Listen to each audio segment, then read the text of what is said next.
Uma comissão especial foi instalada na Câmara dos Deputados para analisar a definição de um piso salarial para os agentes comunitários de saúde e agentes de combate às endemias. Para o governo federal, o piso salarial traz consequências danosas, um efeito cascata nos salários da administração pública e nas contas dos municípios. Quem vai falar sobre esse assunto é o deputado Jorge Pinheiro, do PRB de Goiás. Dá para entender um pouco o lugar do governo, né? Está todo mundo aí querendo um novo piso, querendo um piso salarial, todo mundo querendo reajuste, né? Isso traz um efeito cascata realmente nas finanças, né? Eu sou da base do governo, Elimar, né? Voto com o governo e entendo perfeitamente essa situação. Então a gente vê várias categorias, cada um legitimamente dentro do processo democrático, brigando pelo seu espaço, pelo seu lugarzinho no sol e tal, aquela coisa toda. No caso específico dos agentes comunitários de saúde e dos agentes de combate a endemias, é uma situação peculiar porque esse pessoal que ganha hoje, em média, na sua grande maioria esmagadora, um salário mínimo, é o pessoal que vai a pé, de bicicleta, de barco, né, nos rincões mais distantes do nosso país, fazendo aquele trabalho de educação e de saúde básica.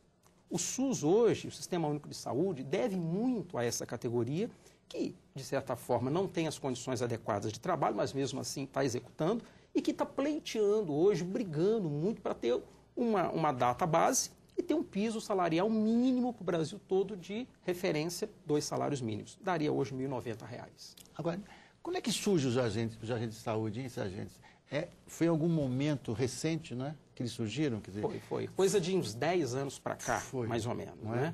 Porque se entendeu... Surgiu essa categoria, surge para uma situação específica, né? Se não me engano, não lembro exatamente. No caso dos agentes de combate a endemias, sim. Quando surge, por exemplo, um surto de dengue ou alguma doença endêmica numa determinada região, aí sim você tem essa categoria atuando por conta que são doenças que têm ciclos. Todos os anos, naquele período, tem uma incidência X. Então, eles estão ali e tal. No caso dos agentes comunitários de saúde, não. Eles fazem aquela educação básica, eles estão ali orientando, dando dicas, verificando a situação das pessoas, fazendo os encaminhamentos necessários para que a educação básica de saúde ela possa, de fato, acontecer. E é um braço importante dos postos de saúde, dos hospitais, fazendo aquela primeira triagem, aquele primeiro contato, principalmente com as comunidades mais carentes. Eles recebem uma formação também, claro, né? Eles recebem uma formação, embora eles tenham um ensino fundamental, que é o que é exigido deles, né? É exigido também que eles morem na mesma região onde eles atuam, daí a facilidade de contato com as pessoas, eles conhecem, de fato, a realidade daquela região. Agora, quando se fala, mas os municípios tem esse problema, às vezes tem pouco orçamento pequeno para encarar todos os seus problemas, inclusive de saúde e educação. Mas ninguém fala, esses agentes de saúde e os agentes de combate a endemias, eles são remunerados pelo governo federal. Quer dizer, o governo federal repassa para os municípios que, por sua vez, pagam os agentes. É isso, né? É exatamente dessa forma. Então, essa fatura que ela vai acontecer, caso seja aprovada e a gente acha que vai ter êxito nisso, você sabe que é toda uma negociação com o próprio Ministério, questão de orçamento e tal. A gente costuma dizer que não é nem o cobertor curto, é o lenço, né? Você cobre a cabeça, descobre o corpo todo. Mas a gente tem que usar bom senso e estabelecer prioridade. O que é prioridade para o Sistema Único de Saúde hoje? Em cima disso a gente vai trabalhar. Mas a despesa recai em cima da União. A União que faz o repasse total do recurso e o município é que faz o pagamento. No caso da dengue, por exemplo, que a gente... Estou perguntando como um leigo no assunto, né? Mas assim, no caso da dengue a gente vê... O Rio de Janeiro teve uma explosão de casos de dengue. Alguns estados também. Esse ano bateu no teto, né? Faltam agentes para tratar nessa questão das endemias, não? Falta gente? Falta. Você vê, por exemplo, nós temos hoje 236 mil agentes comunitários de saúde. O de combate à endemia são apenas 70 mil. De fato, falta. Né? Você pode somar isso, uma série de situações que dão, às vezes, aquele somatório negativo. Mas esses agentes, eles estão em pequena quantidade e, muitas vezes, totalmente desaparelhados. Você vê, eles fazem, muitas vezes, o trabalho de porta em porta a pé. Então, a razão de atendimento, a vazão deles, muitas vezes, fica prejudicada porque, muitas vezes, nem o deslocamento. Alguns deles fazem de bicicleta, outros usam a própria condução para poder dar conta de fazer o que tem que ser feito. Depende, às vezes, de na prefeitura disponibilizar para ele um carro, que naquele dia está disponível, no dia seguinte não está mais. Então, é uma série de situações, Mas você falou uma questão crucial. Hoje a quantidade, o efetivo deles é aquém do que a gente necessitaria. Essa comissão especial, o senhor participa dela? Participo, sou membro titular da comissão. E qual é o prazo que ela tem? Como é que vai o trabalho da comissão? Eu sei que ela foi instalada agora, né? Isso, recentemente. Me conta um pouco sobre ela. Quer dizer, vocês têm um prazo para encerrar esses trabalhos? Que tipo de... Vão fazer algumas audiências? Vão viajar? Que tipo de trabalho? Inclusive, na verdade, como esse projeto de lei apensou todo... Ele veio do Senado. E apensou todos aqueles projetos que tratam do mesmo assunto na casa aqui. Daí a razão também, além dele ter que passar em 4 comissões, da criação de uma comissão específica.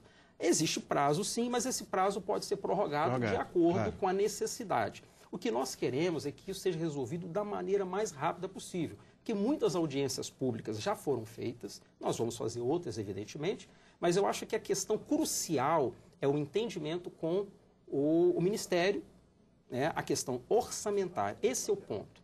Ninguém mais dentro da comissão e os próprios parlamentares que participaram dessa discussão já há muitos anos já afunilaram, o relatório está praticamente pronto. Então, não se discute muito essa questão. A questão agora é orçamentária. O governo tem ou não tem disponibilidade? Não tem. Podemos escalonar isso? Falta 0,6 para chegar aos 2 salários mínimos. Vamos dar 1 por ano, 2, de 2 em 2 anos. O que eles querem é ter garantido isso, uma data base, e poder contar que daqui a alguns anos eles vão poder estar ganhando referencial ao que é hoje 2 salários mínimos. E o diálogo com o Ministério é bom?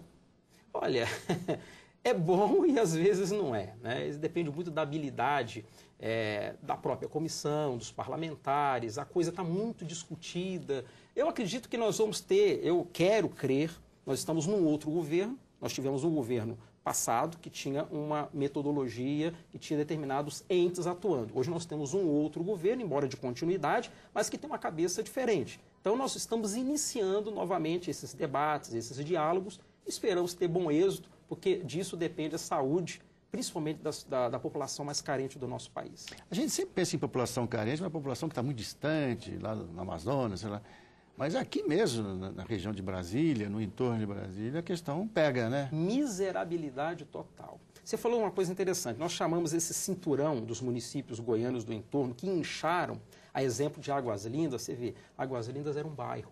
Em 5 anos, ele pulou de 5 mil e poucos habitantes para quase 300 mil em 5 anos. Então, quer dizer, como é que você controla uma explosão demográfica? Isso eu estou falando de Águas Lindas, não estou falando de Valparaíso, de Novo Gama, de Ocidental, de Lusiânia, né? Os outros municípios... Não há governo que dê conta nisso, né? Nenhum governo dá conta de um crescimento dessa velocidade. Né? E essa explosão, culpa de Brasília, mas que ficou a fatura para o estado de Goiás pagar. Mas que Brasília não pode governar de costas para o entorno, porque essas cidades acabaram virando cidades dormitório, com uma série de problemas de saúde, inclusive. Diga-se, Águas Lindas, onde a gente não tem água tratada, não tem esgoto, problemas seríssimos lá. Populações que vieram do Norte e Nordeste na expectativa de ganhar um lote aqui, não o ganharam e não tem como voltar mais, acabaram ficando por aqui. Então nós temos uma situação esdrúxula de saúde, de segurança e de educação que precisa ser resolvida urgentemente. E como você mesmo disse, nas barbas do Poder Central. Ao lado do Poder Central. Deputado Jorge Pinheiro, muito obrigado pela sua vinda. Espero que tudo siga contento. E eu espero que em breve a gente possa dar uma notícia positiva, que conseguimos negociar e fechar um bom acordo com o Ministério da Saúde. Muito bem. Obrigado a você também, que ficou com a gente até agora.